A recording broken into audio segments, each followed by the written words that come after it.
Plus à l'est, les projets pharaoniques pour exploiter les richesses du Grand Nord ne sont plus seulement dans la tête des ingénieurs. En Norvège, dans la petite ville d'Hammerfest, l'ère industrielle de l'Arctique a déjà commencé.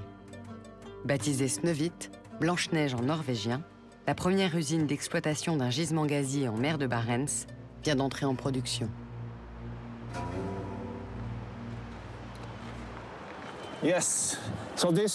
Alors voilà, c'est l'usine de gaz liquéfié la plus au nord du monde et la première en Europe. Ici, nous refroidissons le gaz afin de le liquéfier. Les réserves se trouvent là-bas, dans la mer de Barents, à 140 km de cette côte. Nous le rapportons jusqu'ici via un pipeline sous-marin, sans aucun processus ni traitement offshore. Il n'y a aucune plateforme là-bas. Tout l'équipement repose au fond de la mer.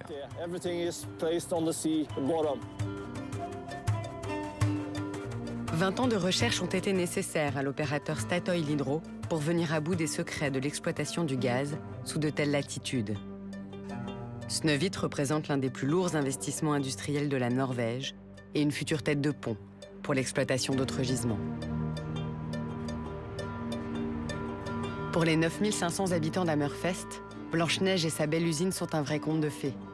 La ville est en plein boom économique et désormais, c'est gaz à tous les étages.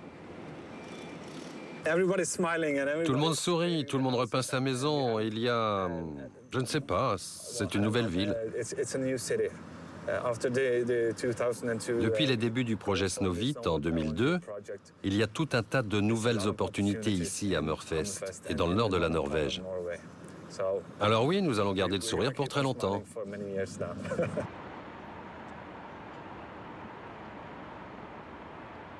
Entre l'euphorie provoquée par la pluie de pétrodollars et la protection de l'environnement, Hammerfest a choisi son camp. Difficile ici de trouver une voix discordante.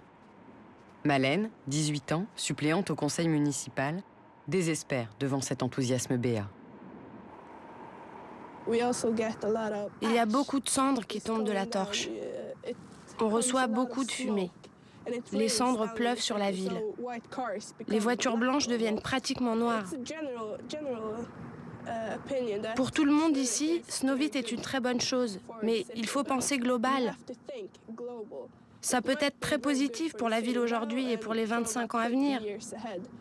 Mais avec les problèmes du réchauffement climatique, je ne pense pas du tout que ce soit une bonne idée.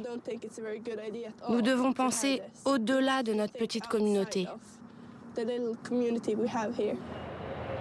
Les responsables de l'usine avaient promis que 50% des gaz à effet de serre seraient réinjectés dans le sous-sol marin. Mais pour l'heure, l'opérateur Statoil le reconnaît, au cours des 3 premiers mois d'exploitation, la torche a rejeté 1 million de tonnes de CO2, soit le quota prévu pour une année entière.